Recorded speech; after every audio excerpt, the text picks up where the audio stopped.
நாமாக நம்முடைய சரீரத்தை அடித்து கொண்டு இல்லை என்றால் தியாகம் பண்ணி வாழ்வதனால் பரிசுத்தம் வராது, ரட்சிப்பு வராது. எனக்கு அருமையானவர்களே, ஆண்டவருடைய சிங்காசனம் இரக்கத்தின், அதாவது கிருபையின் சிங்காசனம். அந்த சிங்காசனத்தில் இருந்து ஆண்டவர் உங்களுக்கு இரக்கம் செய்ய விரும்புகிறார். இந்த நாளிலிருந்து இரக்கத்தை அனுபவிப்பீர்கள். எபிரேயர் 4:16 படி நாம் இரக்கத்தை பெற ஏற்ற சமயத்தில் சகாயம் செய்யும் கிருபையை அடையவும் தைரியமாய் கிருபாசன தண்டையிலே சேரக்கடவும்.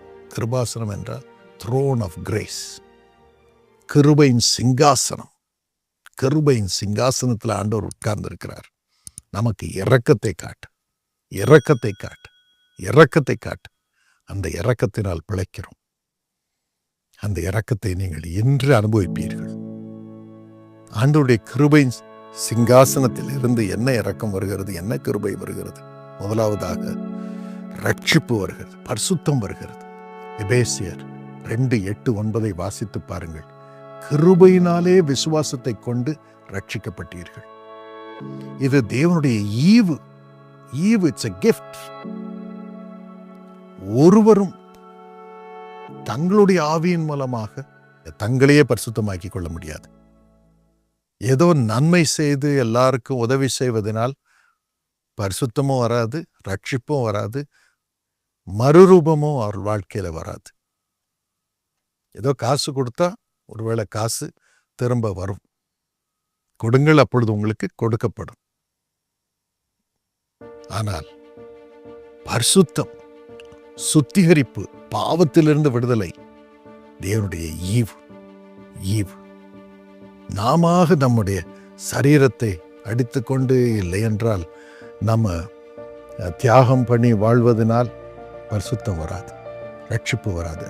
அது தேவனுடைய ஈவு.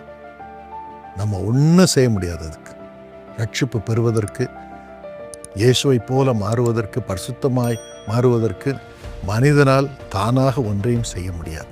அதுக்கு தான் எல்லாம் வல்ல இறைவன் பரிசுத்தமானவராக பரிசுத்த ரத்தத்தை சுமந்து கொண்டு இந்த உலகத்தில் வந்தார். கன்னியின் கர்ப்பத்தில் பிறந்து வந்தார். மனுஷீக பாவமே அவருடைய ரத்தத்தில் இல்லை. மனுஷீக வித்திலிருந்து, பாவத்தின் வித்திலிருந்து அவர் உருவாக்கப்படவில்லை. அவர் தேவனுடைய வித்திலிருந்து கன்னியின் கர்ப்பத்தில் உதித்து பரிசுத்த ரத்தத்தோடு வந்தார். அவருடைய ரத்தம் நம் சகல பாவங்களையும் நீக்கி நம்மை சுத்திகரிக்கிறார். அவர் யாருடைய குமாரனும் கிடையாது. தேவாதி தேவனுடைய உருவம், அப்படியே உருவம். அவர் மனுஷ உருவம் எடுத்து தமது ரத்தத்தை சிந்தினார். அதனால்தான் இயேசு கிறிஸ்துவின் ரத்தம் சகல பாவங்களையும் நீக்கி நம்மை சுத்திகரிக்கிறது. இன்றும் அது தேவனுடைய ஈவாக நமக்கு கொடுக்கப்படுகிறது. கிருபை, கிருபை, கிருபை. இந்த கிருபைக்காக நாம் சேர வேண்டியது அவருடைய சிங்காசனத்தினிடம். ஆண்டவரே, நான் பாவி, என்னை மன்னியும், என்னை உமது ரத்தத்தினால் கழுவும், பாவம் செய்யாதபடி எனக்கு கிருபை தாரும், உமது ஆவியை எனக்கு அதற்கென்று தாரும். இவ்வளவுதான் நம்ம ஜெபிக்க வேண்டியது. இந்த ஜெபத்தை கேட்பார், நமக்கு பரிசுத்தத்தை கொடுப்பார், பரிசுத்தமாய் வாழும்படி அருள் புரிவார். இந்த கிருபையை இன்று ஆண்டவர் உங்களுக்கு தருவாராக. இரண்டாவதாக, உங்கள் பலவீனத்தில் அவருடைய கிருபை விளங்கும், உங்களை பலப்படுத்துவதற்கு. 2 கொரிந்தியர் 12:9, என் கிருபை உனக்கு போதும், உன் பலவீனத்தில் என் பலம் பூர்ணமாய் விளங்கும் என்று ஆண்டவர் சொல்கிறார். உங்கள் நோய்கள் எல்லாவற்றையும் அவர் சுமந்திருக்கிறார். பாடுகளை சுமந்திருக்கிறார், பலவீனங்களை சுமந்திருக்கிறார். நல்ல கிருபை அனுப்பி உங்களை சுகமாக்குகிறார். இயேசுவின் கிருபை இறங்குகிறது. நீங்கள் ஆரோக்கியத்தை பெறுகிறீர்கள், சுகத்தை பெறுகிறீர்கள். இயேசுவின் நாமத்தில் பிசாசுகள் நீங்குகிறது, நோய்கள் நீங்குகிறது. ஆகவே இந்த பலத்தை ஆண்டவர் உங்களுக்கு இன்று தருவாராக, அவருடைய கிருபையினால் தருவாராக. மூன்றாவதாக, அவருடைய கிருபையினால் செழிப்பு வருகிறது, ஐஸ்வர்யம் வருகிறது. 2 கொரிந்தியர் 8:9 படி, நம்முடைய கர்த்தராகிய இயேசு கிறிஸ்துவின் கிருபையை அறிந்திருக்கிறீர்களே, அவர் ஐஸ்வர்யம் உள்ளவராக இருந்தும் நீங்கள் அவருடைய தரித்திரத்தினாலே ஐஸ்வர்யவான்களாகும்படி உங்கள் நிமித்தம் தரித்திரானாரே, ஆண்டவர் உங்களுக்கு ஐஸ்வர்யத்தை கொடுக்க அவர் தரித்திரானார். அதான் கிருபை. அந்த கிருபை அனுப்பி உங்களை ஐஸ்வர்யவான்களாக மாற்றுவாராக. இந்த அருளை பெற்றுக்கொள்ளும்படி அவரை நோக்கி பார்ப்போமா? இயேசுப்பா, மது பிள்ளைகளுக்கு தயவு செய்து பரிசுத்தத்தை தாரும்.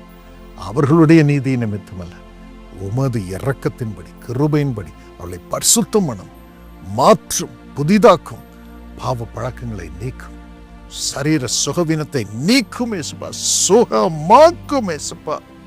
உமது கிருபை இரக்கம் அவர்களை விடுதலையாகட்டும், சுகமாக்கட்டும், பலவீனத்தை நீக்கட்டும், வலி நீங்கட்டும், பலவீனம் மறையட்டும், பலன் வரட்டும் அப்பா. அப்படியே பணம் வரட்டும், கையிலே பணம் வரட்டும், அற்புதமாக வரட்டும், கடன் மறையட்டும், வேலை கிடைக்கட்டும். உமது கிருபையினால் இந்த ஆசீர்வாதத்தை தார், வாழ வையும். இயேசுவின் நாமம்.